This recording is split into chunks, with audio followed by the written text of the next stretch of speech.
হে তরুণীরা, নওজোয়ান যুবকেরা, হে আমার মুরব্বিয়ানেরা, বাবা রাসূলের কাছে যেহেতু আমার আল্লাহ পাক কোরআনে কারীমের মধ্যে সুন্দর করে জানিয়েছেন, কুল্লু নাফসিন যায়িকাতুল মাউত, প্রত্যেকটা প্রাণী মাত্র মৃত্যু সাধন করবে, কেউ মৃত্যুর হাত থেকে রেহাই পাবে না। 4 পারা 13 পৃষ্ঠার মধ্যে আল্লাহ পাক বললেন, কুল্লু নাফসিন যায়িকাতুল মাউত, প্রত্যেক প্রাণী মাত্র মৃত্যুর সাধন করবে, কেউ মৃত্যুর হাত থেকে রেহাই পাবে না। অন্য জায়গায় আবার আল্লাহ ফের ক্লিয়ার করে বলে দিলেন, আইনামা তাকুনু ইদরিকুমুল মাউত ওয়ালাউ কুনতুম ফি বুরুজিম মুশাইয়্যাদা, মৃত্যুর দেশ, মৃত্যু আমার আল্লাহ সুন্দর করে বললেন, মৃত্যুর যে সময় নির্ধারণ করে দেওয়া হয়েছে, 1 মিনিট আগেও হবে না, পরেও হবে না, জাস্ট টাইমে মৃত্যুবরণ করতে হবে। অন্য জায়গায় আল্লাহ সুন্দর করে বললেন, ইযা জাআ আজালুহুম লা ইস্তাখিরুনা সাআতান ওয়ালা ইস্তাকদিমুন, মৃত্যুর যে সময় নির্ধারণ করে দেওয়া হয়েছে, 1 মিনিট আগেও হবে না, পরেও হবে না, জাস্ট টাইমে তোমাদেরকে মৃত্যুবরণ করতে হবে। অন্য জায়গায় ফিরে আল্লাহ বললেন, আইনামা তাকুনু ইদরিকুমুল মাউত ওয়ালাউ কুনতুম ফি বুরুজিন মুশাইয়্যাদা, মৃত্যুর ভয়তে যেখানে পলায়ন করো না কেন, মজবুত কেল্লার মধ্যে গিয়ে, লোহার সন্দুকের মধ্যে গিয়েও যদি আত্মগোপন করো, আমি আল্লাহ বলি মৃত্যুর হাত থেকে রেহাই পাবে না। মৃত্যু সম্পর্কে একাধিক আল্লাহ পাক আয়াত দিয়েছেন, বান্দাকে বারবার সতর্ক করে দিয়েছেন, বান্দা মওত একদিন হবে, মওত একদিন হবে, মৃত্যু একদিন হবে, আর মৃত্যুর যে সময় আমি আল্লাহ নির্ধারণ করে দিয়েছি, 1 মিনিট আগেও হবে না, পরেও হবে না। আবার আল্লাহ বললেন, মৃত্যুর ভয়েতে তোমরা যেখানে পলায়ন করো না কেন, মজবুত কেল্লার মধ্যে গিয়ে, লোহার সন্দুকের মধ্যে গিয়ে যদি আত্মগোপন করো, আমি আল্লাহ বলছি মৃত্যুর হাত থেকে রেহাই পাবে না। একাধিক জায়গায় আল্লাহ পাক কোরআন শরীফের মধ্যে আয়াত দিয়েছে। কোরআন শরীফের মধ্যে আল্লাহ সুন্দর করে জানিয়েছে, কাইফা তাকফুরুনা বিল্লাহি وكنتم أمواتا فأحياكم ثم يميتكم ثم يحييكم ثم إليه ترجعون।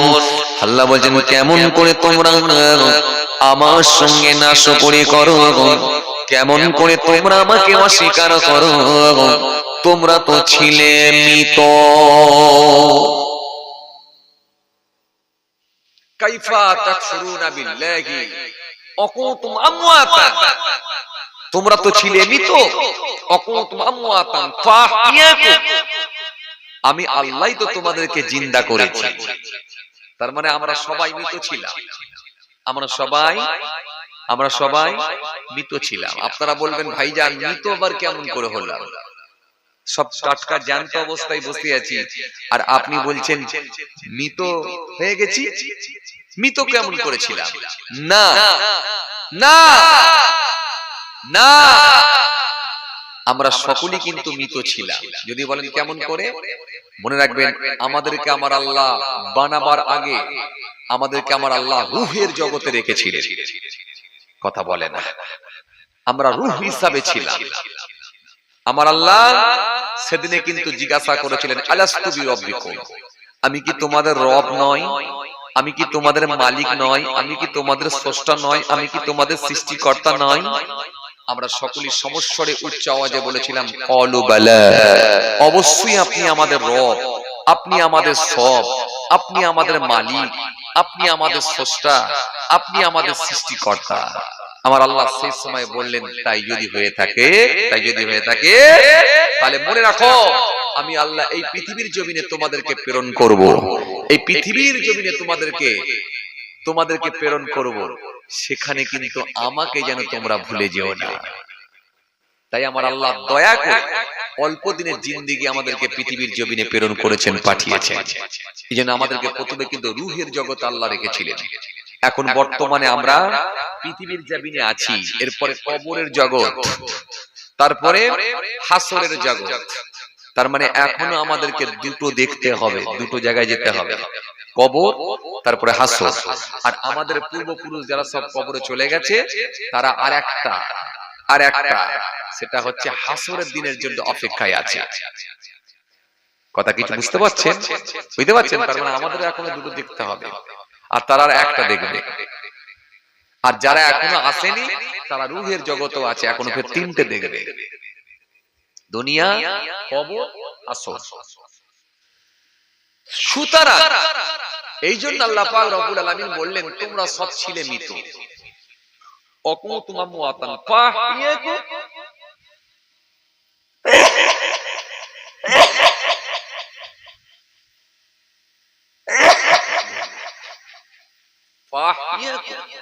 আমি আল্লাহ তোমাদেরকে জিন্দা করেছি। এখন বর্তমানে আমরা সব জিন্দা। সুম্মা ইউমীতুকুম, অতঃপর ফের তোমরা মৃত্যুবরণ করবে, সবাই মারা যাবে। মানে আমরা সব মারা যাব, যেমন আমাদের পূর্বপুরুষ, বাপ দাদু নানা নানি সব যেভাবে তারা মারা গেছে, কবরবাসী হয়ে গেছে, আমরাও কিন্তু মারা যাব। এজন্য আল্লাহ পাক রব্বুল আলামিন বললেন, কি বললেন? সুম্মা ইউমীতুকুম সুম্মা ইউহয়ীকুম, অতঃপর ফের তোমাদেরকে জিন্দা করা হবে, আবার আমরা সব জিন্দা হয়ে যাব, অর্থাৎ হাসরের ময়দানে উঠে দাঁড়াবো। সুম্মা ইলাইহি তুরজাউন, তোমাদেরকে কি আমার নিকটে ফিরে আসতে হবে না? এই যে ছোট্ট কথার ভিতরে আল্লাহ পাক অতীত, বর্তমান, ভবিষ্যৎ তিনটে কালের কথাই কিন্তু আল্লাহ তুলে ধরলেন। কোথায় ছিলে, কোথায় আছো, কোথায় যাবে। সুতরাং এই যে একটা তিন কালের কথা আল্লাহ তুলে ধরে বান্দাকে সতর্ক করে দিলেন, মানে এই যে গন্ডি, এই যে চাকা ঘুরছে, এই যে সিস্টেম, এই যে পদ্ধতি, এর বাইরে কিন্তু কেউ যেতে পারবে না। এই জন্য আল্লাহ নবী সুন্দর করে জানিয়ে দিলেন, এক নম্বরে বলাগত, নাম্বার 1 বলাগত, মান আল্লামা ইলমান, যে ব্যক্তি ইলম শিক্ষা করেছে আর অপরকে ইলম শিক্ষা দিয়েছে, মানুষটি মারা যাবার পরে আমার আল্লাহ কবর থেকে নিয়ে কিয়ামত পর্যন্ত সব জারি রেখে দেবে। লোকটি একজন আলেমে হাক্কানি ছিলেন, কেতাবি আলেম ছিলেন, জীবনে যতদিন বেঁচে ছিলেন অনেক আলেম তিনি তৈরি করে দিয়ে গেছে, অনেক আলেম তিনি তৈরি করে দিয়ে গেছে, সিয়াসত হাদিস পড়িয়ে দিয়ে গেছে, আলেম তিনি তৈরি করে দিয়ে গেছে। 75 বছর বেঁচে ছিলেন, অনেক আলেম তিনি তৈরি করে দিয়েছেন। মানুষটি ছিলেন হাফেজে কোরআন, হিফজ করেছেন, হাফেজে কোরআন ছিলেন, কিন্তু পৃথিবীর জমিনে অনেক হাফেজ তিনি তৈরি করে দিয়ে গেছেন। একটা হিফজ মাদ্রাসা, একটা হাফেজি মাদ্রাসা তিনি দীর্ঘদিন ধরে সার্ভিস করেছেন। বছরে বছরে বছরে বছরে তিনি হাফেজে কোরআন তিনি বানিয়ে দিয়ে গেলেন, তৈরি করে দিয়ে গেলেন। 70 বছর বেঁচে ছিলেন, হাফেজে কোরআন তিনি তৈরি করে দিয়ে গেলেন। এই হাফেজে কোরআন রেখে দিয়ে কবরে চলে গেলেন। আমার রাসূলুল্লাহ জানিয়ে দিয়ে গেলেন, ও ওই ব্যক্তিটা যে হাফেজে কোরআন আলেম হাক্কানি বানিয়ে দিয়ে চলে গেছে, নিজে ইলম শিক্ষা করেছে আর অপরকে ইলম শিক্ষা দিয়েছে। আমি রাসূলুল্লাহ বলি ওই মানুষটা কবরে চলে গেলে কবর থেকে নিয়ে কিয়ামত পর্যন্ত সওয়াবকে আমার আল্লাহ জারি রেখে দেবে। জোরে বলবেন না, আর একটু খুশি মনে হয় না? বুঝতে পেরেছি এই হাদিস আপনাদের কোনো উপকারে আসছে না, ওইজন্য সুবহানাল্লাহ পড়ছেন না, তাই তো? কথা বলে না, বলে হুজুর আমারই তো বয়স হয়ে গেল 65 বছর, আর আপনি এখন যেটা শোনাচ্ছেন হাফেজ হতে হবে নাহলে মাওলানা হতে হবে, আর কি হওয়া সম্ভব? কথা কয় না, একটু হ্যাঁ না কিছু বলেন বাপ, আর কি হওয়া সম্ভব? হুজুর আমি এখন হাফেজ হতে পারবো না, মাওলানা হতে পারবো না। তো বাবাজি এই কথাটাই যখন বলবেন তাহলে আপনি 50 বছর আগে এসে কেন বলে দিয়ে গেলেন? কথাটা ঠিকই বলেছেন, 50 বছর আগে কেন এসে আপনাদের গ্রামে বলে দিয়ে গেলাম না? তাহলে আপনি হাফেজ হয়ে যেতেন নাহলে মাওলানা হয়ে যেতেন। কথাটা ঠিকই বলেছেন হুজুর। হুজুর তো 50 বছর আগে এসে কেন বললেন না? কথা ঠিক। আরে 50 বছর আগে কি করে আসবো? 50 বছর তো আমার বয়সই হয় না। তো 50 বছর এসে আপনার আগে এসে কি করে আপনাদেরকে বলে দিয়ে যাবো? কথা কয় না। 50 বছর তো আমার বয়সই হয় না, আমি আপনাদের সামনে 50 বছর আগে এসে এই বার্তা কি করে দিয়ে যাব? এই নসিহত কি করে করব? যে 50 বছর তো আমার বয়সই হয় না, তাহলে কি আর করা যাবে? 50 বছর পরে আসছি, এসে আপনাদেরকে শোনাচ্ছি, বলছেন এই হাদিস আর আমার উপকারে আসবে না। চলেন তো চাচা একটু মিলিয়ে দেখেন, যদি নিজের উপকারে না আসে তো অন্য কারো যদি আসে সেটাও আপনি উপকৃত হন নাকি দেখেন তো। আপনার নালে কোনো উপকারে এলো না, কিন্তু আপনার ঘরে একটা নাতি আছে, আপনার ঘরে একটা পোতা আছে, ওই পোতাটাকে যদি হাফেজে কোরআন বানান, ওই নাতিটাকে যদি হাফেজে কোরআন বানিয়ে দেন, আমার আল্লাহ এত খুশি হয়ে যাবে, এত রাজি হয়ে যাবে, কাল কিয়ামতের ময়দানে আমার মালিক খুশি হয়ে গিয়ে একটা হাফেজে কোরআনের মাথাতে আমার আল্লাহ নূরের মুকুট পরিয়ে দেবে। সেদিন হাফেজে কোরআনকে বলবেন, ও হাফেজে কোরআন বলো বলো বলো বলো, আজকের দিনে আমি আল্লাহ তোমাকে জান্নাত দেব। ও হাফেজে কোরআন বলো, আজকের দিনে আমি আল্লাহ পাক তোমাকে জান্নাত দেব। তুমি বলো বলো, তুমি কাদেরকে সুপারিশ করতে চাও বলো, কেন আমি আল্লাহ তোমার সুপারিশে 10 জন ব্যক্তিকে তোমার পরিবারের ভেতর থেকে আমি আল্লাহ জান্নাত দিয়ে দেব। খুশি মনে বলবেন না, আর একটু জোরে হবে না? আপনি না হলে চাচা কোনো উপকারে এলো না,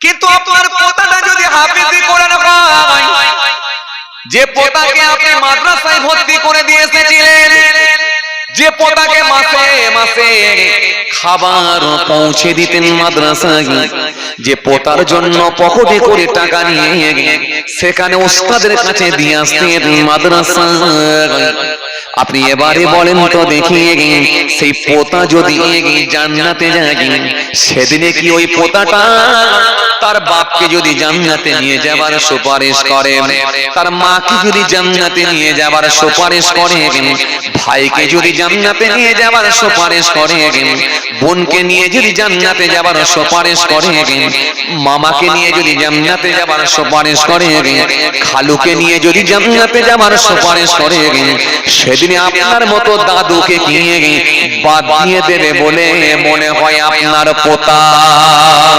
আপনার পোতা কি সেদিনে আল্লাহ দরবারে কি আপনার জন্য সুপারিশ করবে না বলে মনে হয়? আরে কিছু একটা বলেন, পোতা সুপারিশ করবে না? করবে না? 10 জনের ভেতরে কি আপনার নাম থাকবে না বলে মনে হয়? ইনশাআল্লাহ থাকবে। ঘাবড়াচ্ছেন কেন? তাহলে আপনি নিজে হাফেজ না হতে পারলেও, আপনি নিজে আলেম না হতে পারলেও, কিন্তু আপনার পোতাকে করেছেন হাফেজ মাওলানা, তাতেও তো আপনি গেনার। কথা বলে না, কি কথা বলেন ঠিক কি না? তাহলে তাতেও তো আপনি গেনার, তাতেও তো আপনি সাকসেসফুল হচ্ছেন। কেন? আপনার পোতা হাফেজ হয়েছে, পোতা মাওলানা হয়েছে, তারপরেও কিন্তু আপনি আল্লাহ দরবারে তার সুপারিশে আমার মালিক যদি রাজি হয়, ইনশাআল্লাহ আল্লাহর জান্নাত পেয়ে যাবে। তাহলে মন খারাপের কোনো দরকার নাই। আপনি আপনার পোতাকে মাদ্রাসায় দিয়েছেন, তার মানে আপনি গেনার, সাকসেসফুল, টেনশন নেবার কোনো দরকার নাই। এই জন্য আমার নবী সুন্দর করে বলেন, মান আল্লামা ইলমান আও কাসারা নাহরান আও হাফারা বীরান আও গারাসা নাখলান। রাসূল সুন্দর করে বললেন, মান আল্লামা ইলমান আও কাসারা নাহরান। রাসূলুল্লাহ সুন্দর করে জানিয়ে দিলেন, পৃথিবীর জমিনে যদি কোনো ব্যক্তি একটা নদী কেটে দিতে পারে,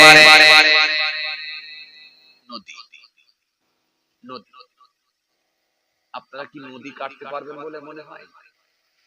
কথা কয় না, পারবেন কাটতে? হ্যাঁ, কথা কয় না, যে পারবেন? নিজে না পারলে অন্য কাউকে দিয়ে পারবেন? পয়সা দিয়ে কাউকে নদী কাটাতে পারবেন, যে আমি পয়সা দিয়ে যাবো তুই একটা নদী কাট? আপনাদের পাশাপাশি বসিরহাট নদী তো নাকি? হ্যাঁ, বসিরহাট নদী। জি, এই নিজের আপনি একটা যদি বসিরহাট নদীর মতো নদী কেটে দিতে পারেন, তাহলে নবী বলছে এতেও কিন্তু সবের হকদার হবে। তো নদী কাটাটা কি সম্ভব হবে বলে মনে হচ্ছে? হবে না।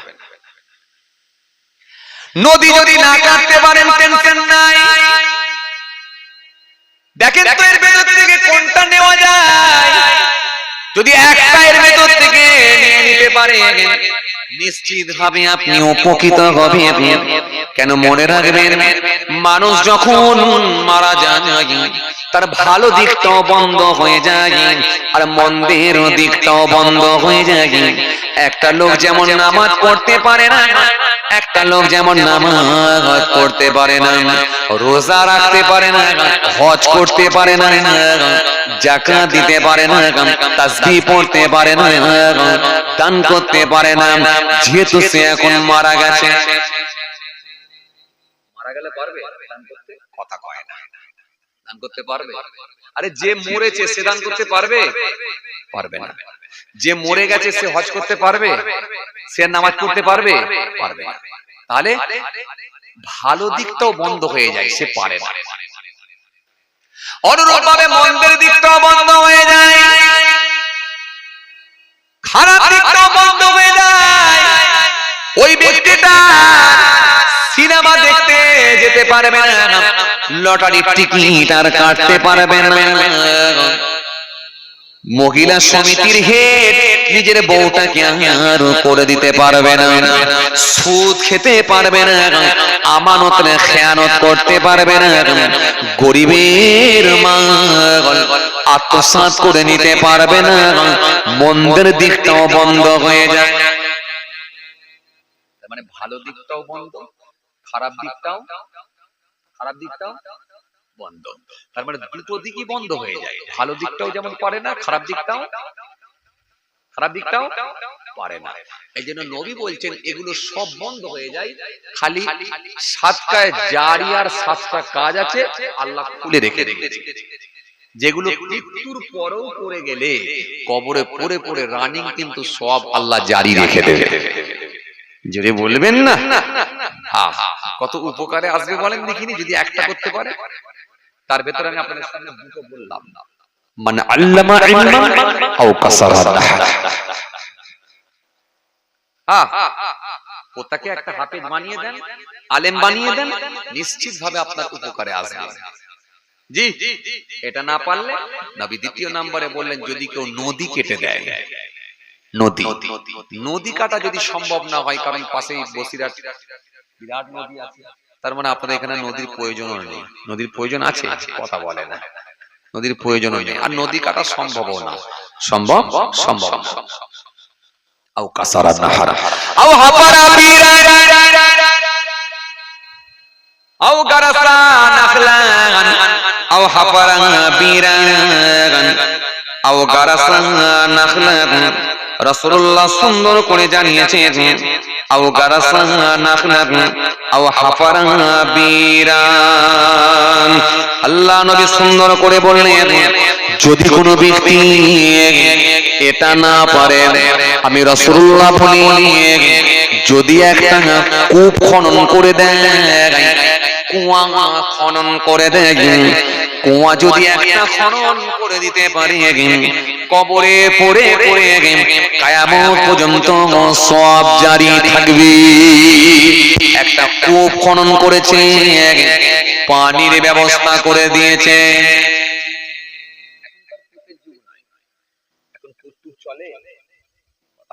এখন আর কূপের যুগ আছে? কূপ যদি না করে দিতে পারেন অসুবিধা নাই, আপনি একটা যদি টিউবওয়েল করে দিতে পারেন, একটা যদি কল করে দিতে পারেন। কূপ করে দিতে পারলেন না, যেহেতু কূপের যোগ নয়, একটা টিউবওয়েল করে দিয়েছে। একটু নিয়ত করে করে দিলেন কি নিয়ে, ও আমার আল্লাহ, আমি তো কবরে চলে যাব, কিন্তু এই কলটা করে দিলাম, প্রতিটা যাতায়াতের পথে একটু পানি খাবে, পানি পান করবে, এই কলেতে একটু গোসল করবে, ওযু করবে, নামাজ আদায় করবে। ও আমার মালিক, আমি একটা পানির ব্যবস্থা করে দিলাম। নবী বলছেন আমার আল্লাহ তো খুশি হয়ে যায়, এত রাজি হয়ে যায়, ওই ব্যক্তিটার জন্য কবরে পড়ে পড়ে সওয়াব আল্লাহ জারি রেখে দেয়।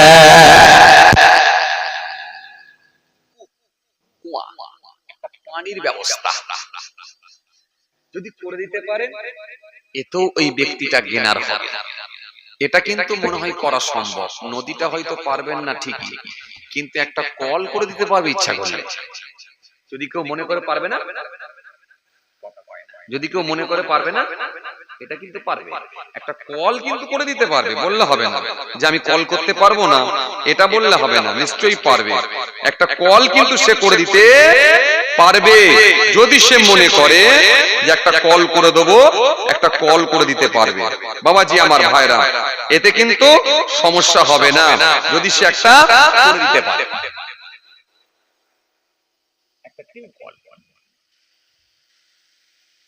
মান আল্লামা ইলমান আও কাসারা নাহরা আও হাফারা বীরান আও গারাসা নাখলা। আল্লাহ নবী সুন্দর করে বলে দিলেন, এটা যদি না পারো, যদি কেউ একটা বৃক্ষ লাগিয়ে দেয়, একটা বৃক্ষ রোপণ করে লাগিয়ে দেয়, একটা গাছ লাগিয়ে দেয়, একটা ফলের গাছ লাগিয়ে দিলেন, ফলের একটা গাছ লাগিয়ে দিলেন। রাস্তার ধারে আপনার জায়গা আছে, জায়গার ধারে একটা সাইডে একটা ফলের গাছ লাগিয়ে দিলেন, আম গাছ, কিংবা লাগিয়ে দিয়েছেন একটা কাঁঠাল গাছ, কিংবা লাগিয়ে দিয়েছেন একটা আঁজির গাছ, পেয়ারা গাছ। মনে মনে ভাবলেন প্রতিটা যাতায়াতের পথে এই গাছ থেকে একটু ফল পেরে খাবে, একটু ফল পেরে খাবে, ক্ষুধার যন্ত্রণা নিবারণ হবে, আর আমার জন্য একটু দোয়া করবে। এই কথা মনে করে একটা ফলের গাছ লাগিয়ে দিয়েছে। নবী বলছেন ওই ব্যক্তিটার উপর আল্লাহ বড় খুশি হয়ে যায়, কবর থেকে নিয়ে কিয়ামত পর্যন্ত সওয়াব জারি রেখে দেয়। এটা আরো সহজ। একটা একটা যদি গাছ লাগিয়ে দেয়,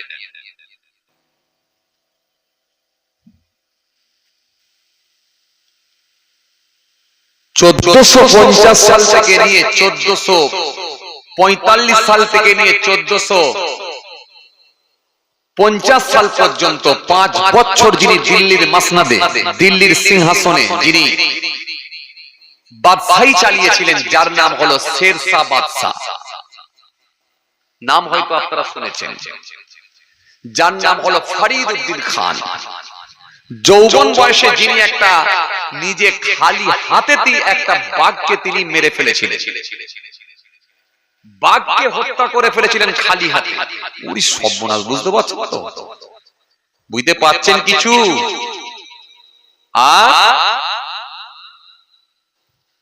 কিছু কথা বুঝতে পারছেন? ঝিমিয়ে গেলে তো হবে না, বাঘ মেরে ফেলেছে। শুধু গুটকা খেলে হবে না, কথা বলে। আমাদের পুরোপুরি বাঘ মেরে ফেলেছে হাতে করে, বুঝতে পারছেন তো? পাওয়ার জি 5 বছর যিনি দিল্লির সিংহাসনে, দিল্লির মসনদ, দিল্লির সিংহাসনে যিনি বাদশাহী করেছিলেন, যার নাম হলো ফরিদ উদ্দিন খান। পিতার নাম হলো হাসান খান। যৌবনকালে তিনি খালি হাতে একটা বাঘকে মেরে ফেলেছিলেন, যার জন্য তিনাকে বলা হতো শের শাহ, বাঘের বাদশাহ। কথা কিছু বুঝতে পারছেন? এই শের শাহ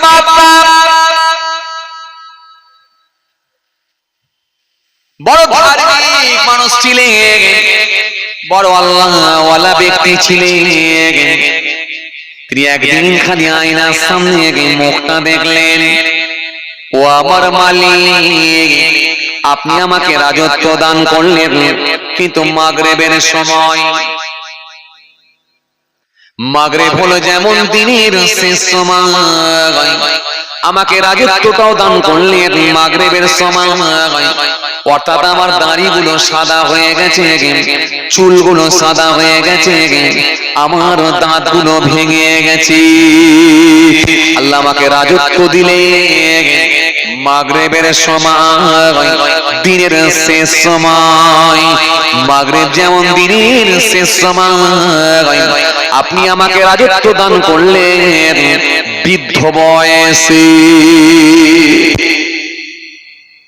আপনি আমাকে বাদশাহী দান করলেন তো বৃদ্ধ বয়সে, মাগরিবের সময়। মাগরিব যেমন দিনের শেষ সময়, আর আপনি আমাকে বাদশাহী দান করলেন তাও বৃদ্ধ বয়সে, মানে চুলদারি সব সাদা হয়ে গেছে। মনটা খারাপ। আল্লাহ, আমার তো একটা নিয়ত ছিল সাদকায়ে জারিয়ার কাজ করব। এই শের শাহ বাদশাহ আপনাদের জানা আছে কলিকাতা থেকে পেশোয়ার পর্যন্ত একটা রাস্তা টেনে নিয়ে গিয়েছিলেন। কলিকাতা থেকে পেশোয়ার পর্যন্ত একটা রাস্তা টেনে নিয়ে গিয়েছিলেন। রাস্তার দুই ধারে ছায়াদার বৃক্ষ লাগিয়ে দিয়েছিলেন। 4 মাইল অন্তর পান্থশালা বানিয়ে দিয়েছিলেন, তৈরি করে দিয়েছিলেন মুসাফিরদের জন্য। মানুষজন রাস্তা দিয়ে যাবে, একটু বিশ্রাম করবে, আরাম করবে, খাওয়া দাওয়া করবে, আর গাছের ছাওয়াতে গিয়ে একটু রেস্ট নেবে। এই শের শাহ মুসাফিরখানা বানিয়ে দিয়েছিলেন। 4 মাইল অন্তর মুসাফিরখানা তিনি বানিয়ে দিয়েছিলেন। রাস্তার দুই ধারে ছায়াদার বৃক্ষ লাগিয়ে দিয়েছিলেন, কারণ তিনি বলেছিলেন আমি মাগরিবের সময় আল্লাহ আমাকে বাদশাহী দান করলেন, ও আমার মালিক, আমি একটা রাস্তা টানছি, এই রাস্তাটা আমি টেনে নিয়ে যেতাম যদি আপনি আমাকে একটু লম্বা হায়াত দিতেন। কলিকাতা থেকে যে রাস্তা টানতে শুরু করেছিলেন, এই রাস্তা একেবারে সোজা নদ নদী জঙ্গলের উপর দিয়ে নিয়ে গিয়ে সোজা মক্কা সরিয়ে মদিনা শরীফ পর্যন্ত পৌঁছে দিতাম। একটা বোরখা পরিহিতা মহিলা, সে যদি আমার রাসূলুল্লাহর দরবারে যাবার ইচ্ছা পোষণ করত, পয়সা নাই, টাকা নাই, অর্থ নাই, ওই রাস্তা দিয়ে হাঁটতে শুরু করলে একদিন না একদিন আমার নবীর রওজার সামনে পৌঁছে যেত। মনে হয় আমি শের শাহ, আমার মনের আশা পূরণ হবে না। মনে হয় আমি শের শাহ, আমার মনের আশা পূরণ হবে না। এই বলে তিনি আল্লাহ দরবারে দোয়া চেয়েছিলেন, কাঁদতে লেগেছিলেন।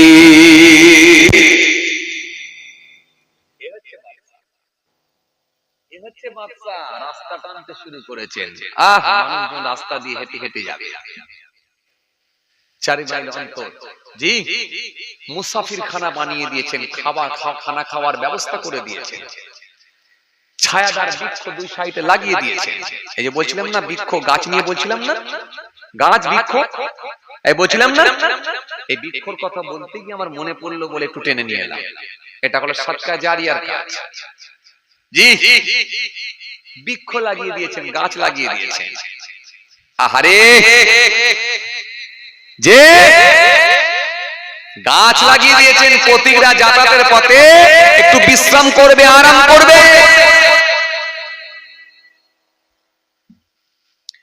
কিন্তু এই শেরশাহ বাদশাহ তিনার মনের আশা আর পূরণ হলো না।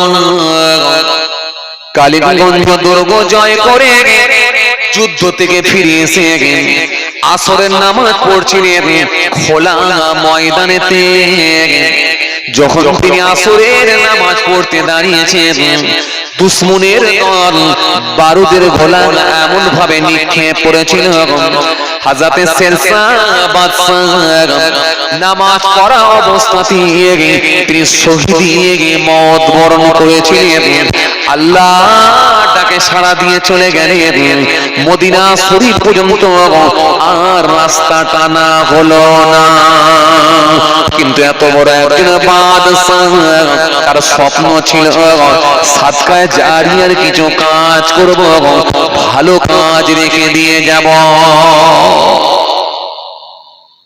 কলিকাতা থেকে পেশোয়ার পর্যন্ত রাস্তা টেনেছিলেন, কিন্তু ইচ্ছা ছিল মক্কা শরীফ পর্যন্ত, একেবারে মক্কা থেকে নিয়ে মদিনা শরীফ পর্যন্ত রাস্তা টানবেন, কিন্তু এ পর্যন্ত আর রাস্তা টানতে পারলেন না। তার আগে তিনার মৃত্যু হয়ে গেল, তিনি মারা গেলেন, ইন্তেকাল হয়ে গেলেন। বাবাজি আমার ভাইরা, তিনি মারা গেলেন, ইন্তেকাল হয়ে গেলেন, আর তিনার স্বপ্ন পূরণ হলো না, হলো না, হলো না, স্বপ্ন পূরণ হলো মারা গেল। কথা কিছু বুঝতে পারছেন বাবাজি? তাহলে আপনার সামনে কি বলছিলাম বাপ, কি বলছিলাম? জি, এলেন শিক্ষা, নদী কেটে দেওয়া, কূপ খনন করে দেওয়া, আর কি? হ্যাঁ, কূপ খনন অথবা টিউবওয়েল বসিয়ে দেওয়া। কূপ যদি না পারেন টিউবওয়েল করে দেওয়া। এরপরে কি? বৃক্ষ লাগিয়ে দেওয়া, গাছ লাগিয়ে দেওয়া। এরপরে কি? আও বানা মসজিদান, আও বানা মসজিদান, যদি কেউ একটা মসজিদ নির্মাণ করে দেয়, একটা মসজিদ তৈরি করে দিয়েছে, কিংবা একা একটা মসজিদ তৈরি করতে পারেন না, আপনার যেমন সামর্থ্য তেমন একটু সহযোগিতার হাত বাড়িয়ে দিয়েছে। আপনার যেমন সামর্থ্য সহযোগিতার হাত বাড়িয়ে দিয়েছেন। একটা জায়গায় মসজিদ হচ্ছে, সেখানে অন্তত 2000 টাকা দিয়েছেন, 5000 টাকা দিয়েছেন, 10,000 টাকা দিয়েছেন। একটা মসজিদ তৈরি করতে কিছু দান আপনি দিয়েছেন, এটাও কিন্তু সাদকা জারিয়ার কাজ। কে বললেন? রাসূল করিম সাল্লাল্লাহু আলাইহি ওয়াসাল্লাম। আও বানা মসজিদা, একটা মসজিদ যদি কেউ বানিয়ে দিতে পারে, নির্মাণ করে দিতে পারে, একা যদি না পারেন একটু সহযোগিতার হাত বাড়িয়ে দিয়েছেন, যেমন পারবেন তেমন সাহায্য করেছেন।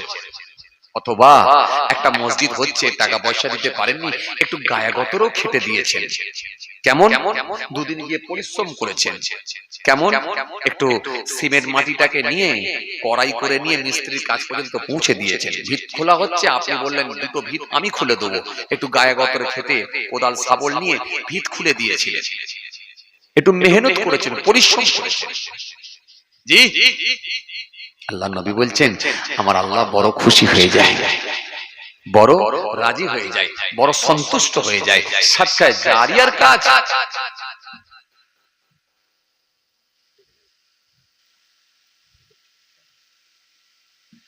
ভাইরা আমার, বন্ধুরা আমার, সাথী মহব্বতের ভাইরা, যে কথা আপনাদের বোঝাতে চাইছিলাম, যদি একটা করে দিতে পারেন মসজিদ, আমার আল্লাহ বড় খুশি হয়ে যায়, বড় রাজি হয়ে যায়।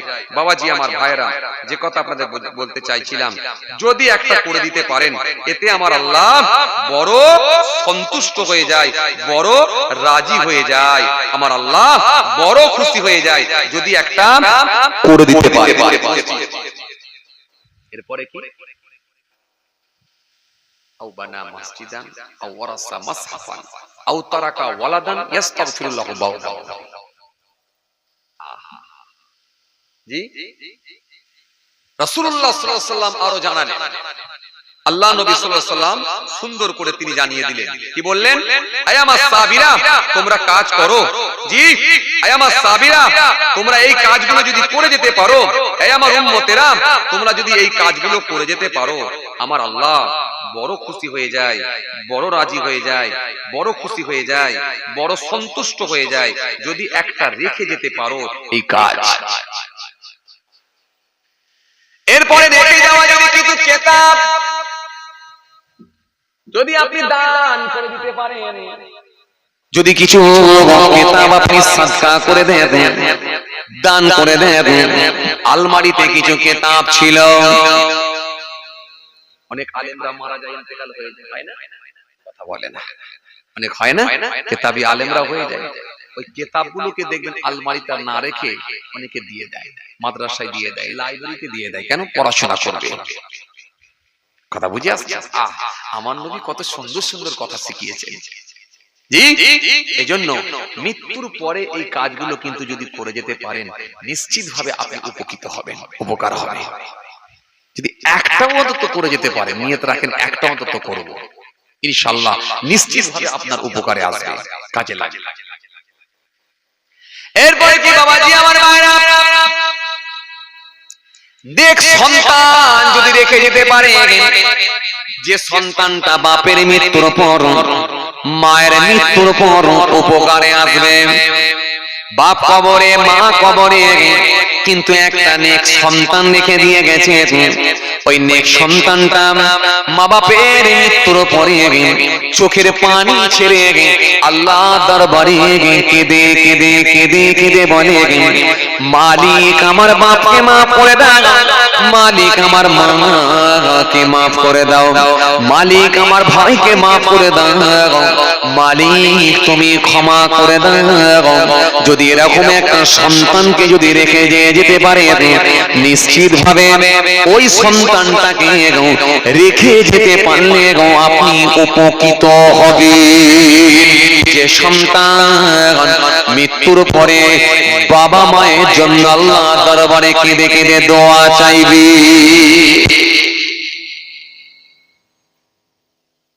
বাবা মায়ের জন্য কেঁদে কেঁদে দোয়া চাইবে, এরকম সন্তান আজকের দিনে তো খুব কম। কথা ঠিক কি না? বলে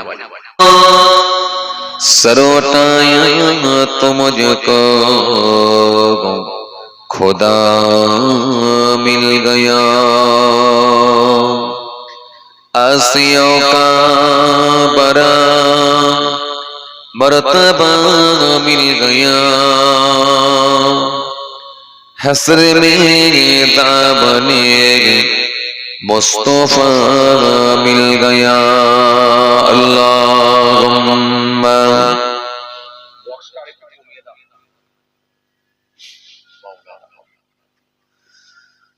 মোহাব্বতে পড়েন ওয়া আলা আলি।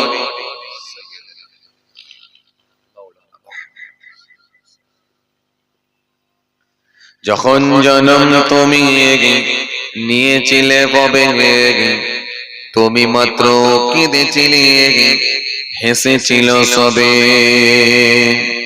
এমন জীবন হবে করিতে গঠন, মরণে হাসিবে তুমি, কাঁদিবে ভুবন। আল্লাহুম্মা মাওলানা মুহাম্মদ ওয়া আলা আলি সাইয়্যিদিনা।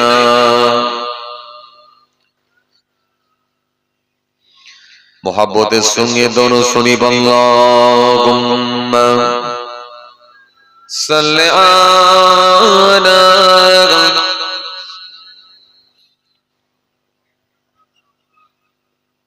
ওয়া আলা আলি সাইয়্যিদিনা। হৃদয় মাঝে মালা গতি ছন্দের গানে, তুমি আমার ফুটন্ত ফুল মনের বাগানে। হৃদয় মাঝে মালাগতি ছন্দের গানে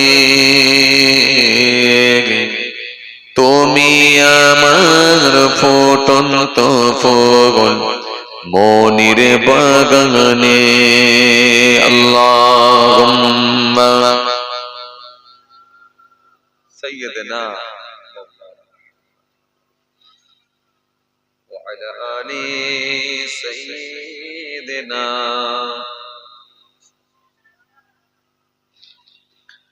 তুমি যে প্রিয় নবী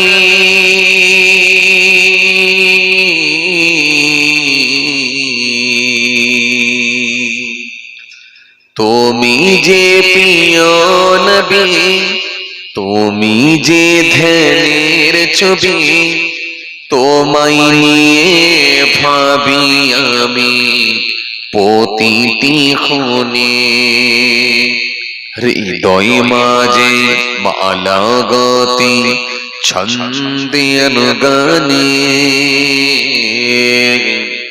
তুমি আমার ফুটন্ত ফুল মনের বাগানে আল্লাহুম্মা সাইয়্যিদিনা মাওলানা ওয়া আলা আলি সাইয়্যিদিনা মাওলানা। প্রেম বিরগে হো জগে ব্যথা সয়রে সর্বহারা কাবুলি কি জরুরত খুলে नहीं कुसो के रबी जकी चुआदर सबी नहीं कुसो के रबी जकी चुआदर सबी শ্রাবণ মেঘের মতো কাঁদি তোমার স্মরণে হৃদয় মাঝে মালাগতি ছন্দের গানে তুমি আমার ফুটন্ত ফুল মনের বাগানে আল্লাহুম্মা। যারা আপনার মসজিদ ভেঙে দেওয়ার চেষ্টা চালায় তাদেরকে আপনি ভালোবেসে বোঝাবার চেষ্টা করুন, ভালোবেসে বলুন, নিশ্চয়ই আপনি বলবেন ভালোবেসে বলুন, ভাই এটা ধর্মীয় স্থান, এখানে নামাজ পড়ি, এখানে সিজদা দিই, এটা ভাঙা ঠিক হচ্ছে না, ভালোবেসে বলুন, ভালোবেসে বলুন, যেটা হয় হোক। কিন্তু মনে রাখবেন নবী শিক্ষা দিয়েছেন সব সময় তোমরা ভালোবাসা দেখাবে, তাই ভালোবাসতে শিখুন, মানুষকে ভালোবাসুন।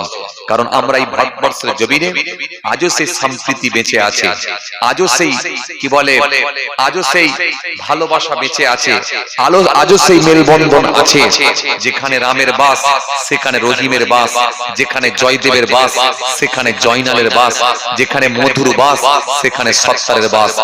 এই যে ভালোবাসা এটা যুগ যুগ ধরে হয়ে আসছে, স্বাধীনতার পর থেকে আমরা দেখে আসছি, আমাদের এই ছোট্ট বয়সেও আমরা দেখে আসছি, একভাবে আমরা হিন্দু মুসলমান জৈন খ্রিস্টান আমরা বড় হয়েছি। কিন্তু আজ কিছু রাজনীতির নেতারা তারা নিজেদের স্বার্থ সিদ্ধির জন্য, কিছু রাজনীতির নেতারা তারা নিজেদের গদিকে টিকিয়ে রাখার জন্য, তারা নিজেদেরকে অস্তিত্বকে টিকিয়ে রাখার জন্য তারা বিভিন্ন রকম দুর্নীতির সঙ্গে যুক্ত হয়ে যাওয়ার কারণেতে তাদের দুর্নীতিকে ঢেকে দেওয়ার জন্য, তাদের কাছে আর কোনো প্রকল্প না থাকার কারণেতে তারা মেরুকরণের রাজনীতি চালাচ্ছে, তারা হিংসার রাজনীতি চালাচ্ছে। সুতরাং তারা হিংসার রাজনীতি করছে, করুক, কিন্তু মনে রাখবেন হিংসা সে করলেও কিন্তু আপনার মানবতা একদিন, আপনার মানবতা, আপনার মধ্যে যে সেই ভালোবাসা, এটাই কিন্তু একদিন জয়ী হবে। আপনার মানবতা, আপনার ভালোবাসা একদিন জয়ী হবে। আপনি মানুষকে ভালোবাসুন, নবী যে শিক্ষা দিয়েছেন সেই শিক্ষা মাথায় রেখে ভালোবাসতে শিখুন। ভাইরা আমার, বন্ধুরা আমার, সাথী মহব্বতের ভাইরা, যাই হোক আজকে এই সুন্দর মাহফিল, মাশাআল্লাহ, এই দিগিরধার গ্রামের যুবক ভাইদের প্রচেষ্টায় আজকের এই সুন্দর মাহফিল, কবরবাসীদের কথা মনে করে, তাই তো, কবরবাসীদের কথা মনে করে আজকের এই দোয়ার মাহফিল। কবর পাশেই মনে হয় কবরস্থান, তাই তো, হ্যাঁ, পাশি কবরস্থান। এই কবরবাসীদের কথা মনে করে আজকের এই দোয়ার মাহফিলের ইন্তজাম করা হয়েছে, দোয়ার মাহফিলের ব্যবস্থা করা হয়েছে। আলহামদুলিল্লাহ, অল্প গুটি কতক মানুষ আপনারা এসেছেন, আলহামদুলিল্লাহ। গুনাহগার আপনাদের খেদমতে এসেছি, অল্প সময় সংক্ষিপ্ত কিছু বয়ান করে আপনাদের খেদমত থেকে বিদায় নেব। খুব কষ্ট আপনাদেরকে দেব না। মনে রাখবেন, মৃত্যু একদিন হবেই হবে, এটা একেবারে চিরসত্য কথা। মৃত্যুর হাত থেকে কেউ ছাড় পাবে না, যেহেতু কোরআন ঘোষণা দিয়েছে কুল্লু নাফসিন যায়িকাতুল মাউত, যেহেতু কোরআন ঘোষণা দিয়েছে আইনামা তাকুনু ইদরিকুমুল মাউত ওয়ালাউ কুনতুম ফি বুরুজিন মুশাইয়্যাদা, যেহেতু কোরআন ঘোষণা দিয়েছে। জি, ইযা জাআ আজালুহুম লা ইস্তাখিরুনা সাআতা ওয়া লা ইস্তাগদিমুন। আল্লাহ পাক একাধিক জায়গায় খালি মৃত্যু সম্পর্কে আলোচনা করেছেন। তো সুতরাং সে মওত একদিন হবে, মওতের জন্য তৈরি হতে হবে, মওতের জন্য তৈরি হবে, মওতের জন্য আমাদের প্রত্যেককে তৈরি হতে হবে, আমাদের প্রত্যেককে ধার্মিক হতে হবে, আল্লাহওয়ালা হয়ে যেতে হবে। যে পথে আউলিয়া কেরামরা ধাবিত হয়েছিলেন, যে রাস্তায় আউলিয়া কেরামরা অগ্রসর হয়েছিলেন, সেই রাস্তাতেই কিন্তু আমাদেরকে ধাবিত হতে হবে। কারণ মনে রাখবেন, এটাই হলো শান্তির পথ, এইটাই হলো সঠিক রাস্তা, আর এটাই হলো আল্লাহর কাছে বেনিফিট পাওয়ার একমাত্র রাস্তা। কবরস্থানের ওয়াজ আপনারা বলছিলেন, গোরবাসীদের কথা মনে করে সেই ওয়াজি করতে করতে আমি এতদূর চলে আসছিলাম। তো যাই হোক, আবার ফিরে যাচ্ছি। তো মহান আল্লাহ পাক বললেন যে মৃত্যুর হাত থেকে তোমরা কেউ রেহাই পাবে না।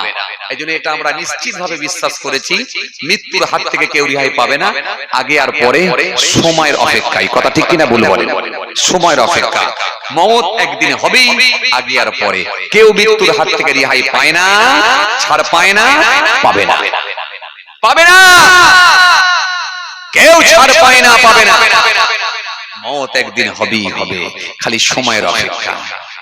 জি, এই জন্য বাবাজি আমার মায়েরা, মৃত্যু তো হবে, কিন্তু মনে রাখে মৃত্যুর জন্য যে ব্যক্তিটা পৃথিবীর জমিনে তৈরি হতে পেরেছে, যার মধ্যে নামাজ আছে, যার মধ্যে রোজা আছে, যার মধ্যে দ্বীন আছে, শরীয়ত আছে, আল্লাহ আল্লাহ রাসূলের বিধানকে যে মেনে নিয়ে আল্লাহর প্রকৃত মুমিন বান্দা হতে পেরেছে, এই ব্যক্তিগুলোর জন্য মারহাবা মারহাবা মারহাবা। कभी तुलसीराम दास बोलने तुलसी जब जग में आए तुम रहे जग हंसे, ऐसी करनी कर चलो तुम हंसो जग रहे। बांग्ला कवि बोलने যখন জনম তুমি নিয়েছিলে ভবে, তুমি মাত্র কেঁদেছিলে, হেসেছিল সবে, এমন জীবন হবে করিতে গঠন, মরণে হাসিবে তুমি, কাঁদিবে ভুবন। যদি পাল্টে যেতে পারো, নবিয়ানা নকশা যদি তোমার মধ্যে রাখতে পারো, নবিয়ানা আদর্শ যদি তোমার মধ্যে রাখতে পারো, তোমার মধ্যে যদি নামাজ রোজা দ্বীন ধর্ম থাকে, অন্যায় কাজগুলো থেকে যদি বিরত থাকতে পারো, তোমার মধ্যে সুদ থাকবে না, তোমার মধ্যে হিংসা থাকবে না, তোমার মধ্যে পরচর্চা থাকবে না, তোমার মধ্যে বিপদ থাকবে না, তোমার মধ্যে মেরে নেওয়া থাকবে না, তোমার মধ্যে কেড়ে নেওয়া থাকবে না, তোমার মধ্যে চগলখড়ি থাকবে না, আমানতের খেয়ানত তোমার মধ্যে থাকবে না।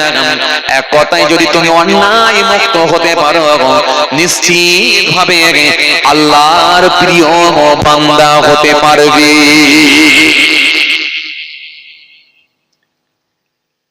সুবহানাল্লাহ পড়তে পারছেন না?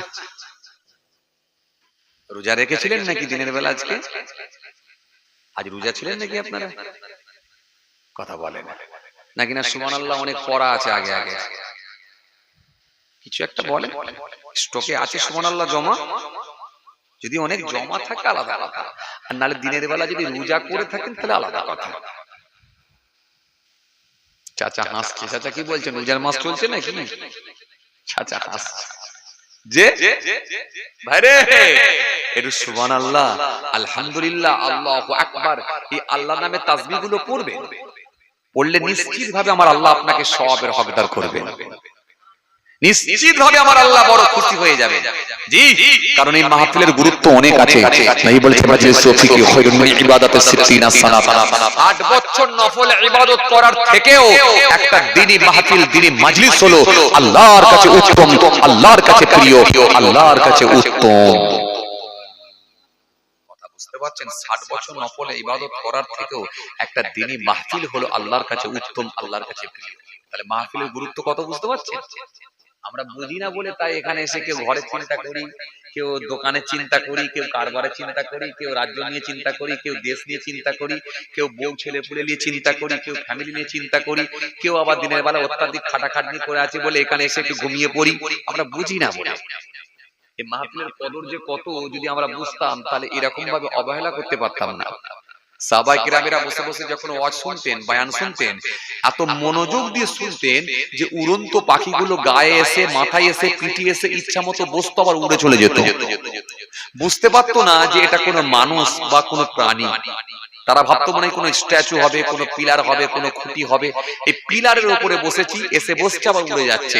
বুঝতে পারছে না যে এটা কোনো মানুষ। কি মনোযোগ ছিল বুঝতে পারছেন?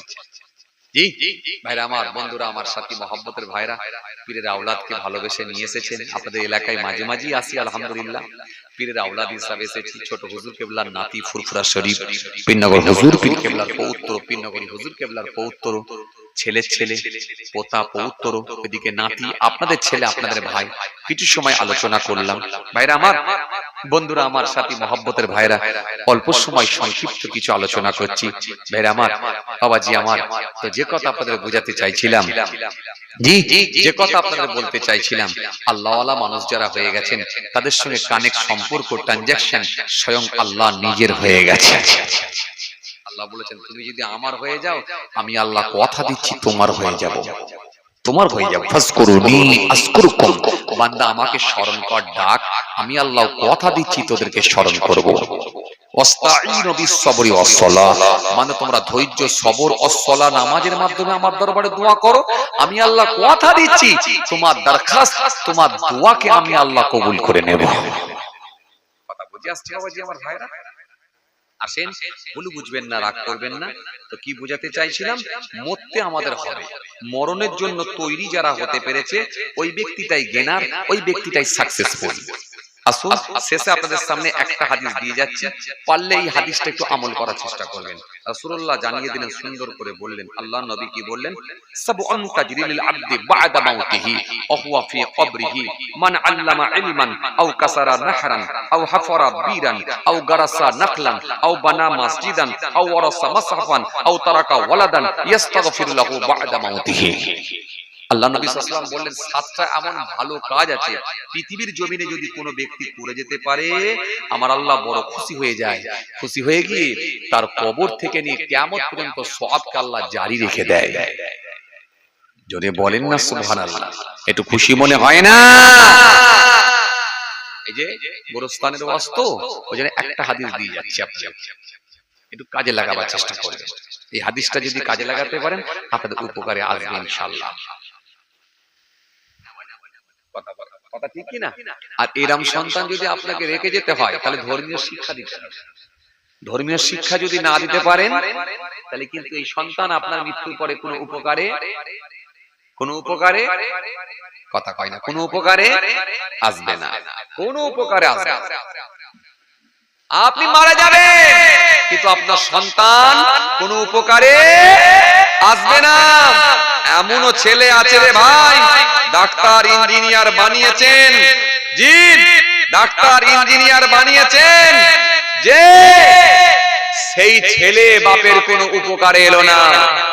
টাউনে চলে গেল, রাজারহাটে চলে গেল, কলকাতায় চলে গেল, গিয়ে একেবারে সিটির মধ্যে গিয়ে ফ্ল্যাট কিনে ছেলে মেয়েদেরকে ভালো জায়গায় পড়াশোনা দিয়ে যোগ্য একেবারে কি বলে ডক্টর ইঞ্জিনিয়ার বানাবার চিন্তা ভাবনা নিচ্ছে, ভালো যেন চাকরিজীবী হতে পারে সেই চিন্তাধারা নিচ্ছে। আর আপনি যাকে ডক্টর বানিয়ে দিয়েছেন সে এখন রাজার হাটে থাকছে, আপনার বুড়ো বাপ বুড়ি মায়ের কোনো খবরটা মরে গেলে এসে কোন রকমে মাটিটা দিয়ে পালাবে। কথা কি না জি?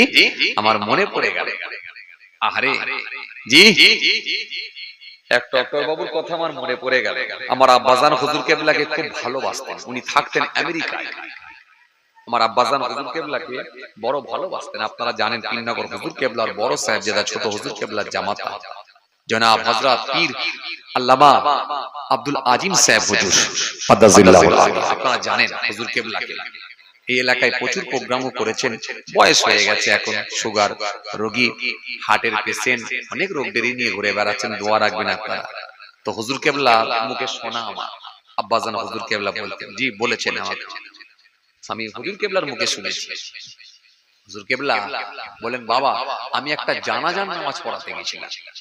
একদিন এই গল্পটা ঘটনাটা শোনাচ্ছেন। বলেন, বাবা এক জানাজার নামাজ পড়াতে গেছিলাম, তো এক ডক্টর বাবু তিনার আব্বা ইন্তেকাল করেছিল, উনি থাকতেন আমেরিকায়।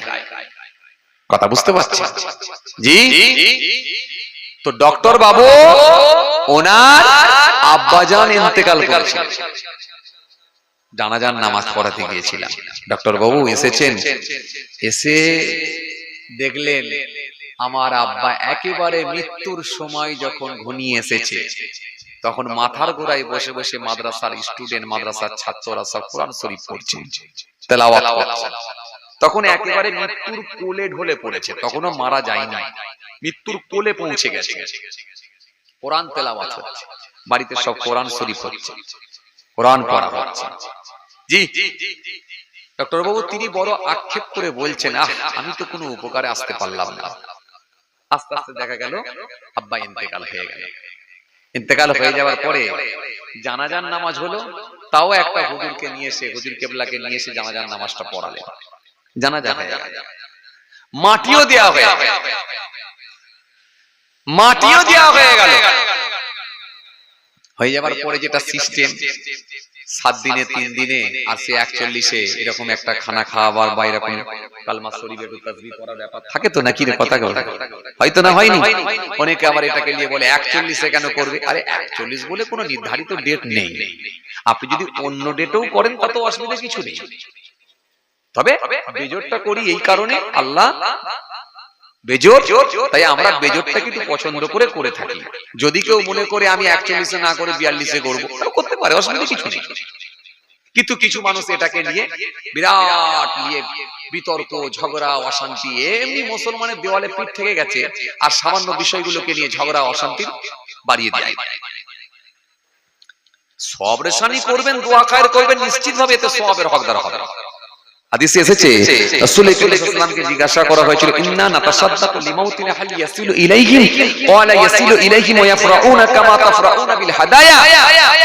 ও আল্লাহ নবী একটু বলে দেন, যদি আমরা দান করি, সদকা করি, খায়রাত করি, হাল ইয়াসিলু ইলাইহিম, সেগুলো কি তাদের নিকট পৌঁছায়? লিমাউতিনা, আমাদের মৃত আপনজনদের জন্য, হালি ইয়াসিলু ইলাইহি, সেগুলো কি তাদের নিকট পৌঁছায়? নবী বললেন, ক্বালা ইয়াসিলু ইলাইহি ওয়া ইয়াফরাউনা কামা তাফরাউনা বিল হাদায়া। হ্যাঁ, আমি নবী বলি সে সওয়াবগুলো তাদের নিকট পৌঁছে যায়। ওয়া ইয়াফরাউনা, তারা বরং আনন্দিত হন, খুশি হন, কামা তাফরাউনা বিল হাদায়া, যেরূপ তোমরা তোমাদের কোন আত্মীয়দের বাড়ি কিছু উপঢৌকন, কিছু নজরানা, কিছু তোহফা নিয়ে গেলে বাড়িওয়ালা সাহেব ওই তোহফাটা পেয়ে যেমন খুশি হয়, আমি রাসূল বলছি তোমরা যখন দান সদকা খায়রাত করে দেবে, আল্লাহ যখন তাদের কাছে পৌঁছে দেবে, তারাও তোমাদের উপর খুশি রাজি হয়ে যাবে। কথা বুঝে আসছে? তো সব রেশানির সম্পর্কে হাদিস, আপনি যে কোনো দিনে করতে পারেন, যে কোনো বারে করতে পারেন, কোনো অসুবিধা নেই। কিন্তু এরা এটাকে নিয়ে কিছু মানুষ আছে খুব বিতর্কের জায়গা তৈরি করে। যাই হোক, তো আমি যে কথা বোঝাতে চাইছিলাম, তো হুজুর কেবলা বললেন, বাবা সব রেশানিতে তার ওই ছেলে ডক্টর বাবু তিনি এলেন, এসে আমাকে আক্ষেপ করে বললেন, হুজুর জানাজার নামাজ তো আপনি পড়ালেন, আমি এত বড় যে পণ্ডিত, আমার বাপ যে আমাকে এত বড় ডক্টর করলো, আমি তো আমার বাপের কোনো উপকারে আসতে পারলাম না। জানাজার নামাজটা আপনি পড়ালেন হুজুর, আমি পড়াতে পারলাম না। মাটি খুললো অন্য লোক, আমি খুলতে পারলাম না। হুজুর হুজুর মাটিটাও খুলতে পারলাম না। মৃত্যুর আগে যখন বাড়িতে কোরআন তেলাওয়াত হচ্ছিল, তাও সেই ভাড়া করা মাদ্রাসার ছাত্র এসে কোরআন তেলাওয়াত করলো, আমিও তেলাওয়াত করতে পারলাম না। আজকে এসে মিলাদ মাহফিল আপনি করছেন, তাও আমি করতে পারলাম না। তাহলে আমি আমার বাপের জন্য কি করতে পারলাম? আমার বাপ যে আমাকে এত বড় ডক্টর বানিয়ে দিয়ে গেল, আমি কি উপকারে এলাম? হুজুর আমার বয়স হয়েছে তো কি হয়েছে হুজুর? হুজুর আপনি দোয়া করেন, আল্লাহ পাক যদি আমাকে হায়াতে রাখে, আমি সেখানে গিয়ে একটা টাইম আমি এক মাওলানা সাহেব বা হুজুরকে নিয়ে বেতন দিয়ে আমি আল্লাহর কোরআন শিখবো। আর একদিন যদি আল্লাহ আমাকে হায়াতে রাখে, আপনার কাছে এসে আমি বলবো যে আমি কোরআন পড়তে শিখেছি। সেই ডক্টর বাবু চলে গেলেন, পরে এসে তার বাপের সবরের শানির জন্য আব্বাজান হুজুর কেবলাকে দাওয়াত করলেন। জি বছর দুয়েক পরে এসে দাওয়াত করলেন, করে বললেন হুজুর আল্লাহর মেহেরবানিতে আমি নিজে নিজে কোরআন শরীফ পড়তে শিখে গেছি। এজন্য মানুষ চেষ্টা করলে সব পারে। কথা বুঝে আসছে? এই ছেলে দেখে দিয়ে যেতে পারলে আপনার মমতের পরও কাজে লাগে। যে ছেলেটা বাপের মৃত্যুর পরও উপকারে আসবে, চোখের পানি ছেড়ে খাবে। একটা ছেলেকে যদি রেখে দিতে পারেন, এটা সাদকা জারিয়া। যে ছেলেটা আপনার মৃত্যুর পরে উপকারে আসবে, কাজে লাগবে। কথা বুঝে আসছে বাবাজি আমার ভাইরা? যাই হোক, সবাই আমার জন্য দোয়া করবেন, আমি আপনাদের জন্য দোয়া করি। আসুন ছোট্ট করে দাঁড়িয়ে একটু সালাম করি, বিদায় দেব। নবী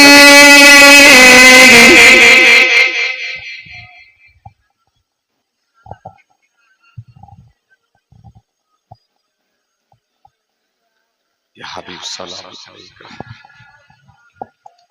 সালাওয়াতুল্লাহ আলাইকা। আজ হে ঈদে মুবারক, আজ হে রোজে মুসাররফ, আজ হে ওয়াক্তে বিলাদত, আজ হে মিলাদে হাজরাত। ইয়া নবী সালাম, আরো জোরে ইয়া রাসূল সালাম, ইয়া হাবিব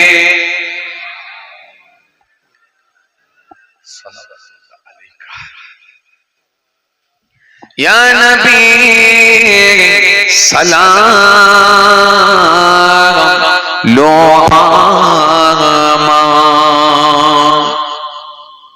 ইয়া রাসূল সালাম লো আমাদের, ইয়া হাবিব সালাম লো বালা, মোরা যে সবাই গুনাহগার, ইয়া নবী সালাম, ইয়া রাসূল সালাম, ইয়া হাবিব আলাইকা। হামায় নবীর আব্বা জান আবদুল্লাহ, আমায় নবীর আম্মা জান আমেনা, আমায় নবীর দোদমা হালিমা, আমায় নবীর রওজা মদিনা, ইয়া নবী সালাম, ইয়া রাসূল সালাম, ইয়া হাবিব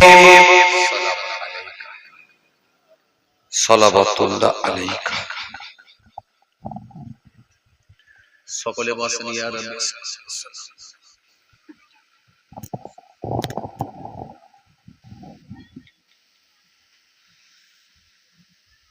দরুদ শরীফ আল্লাহুম্মা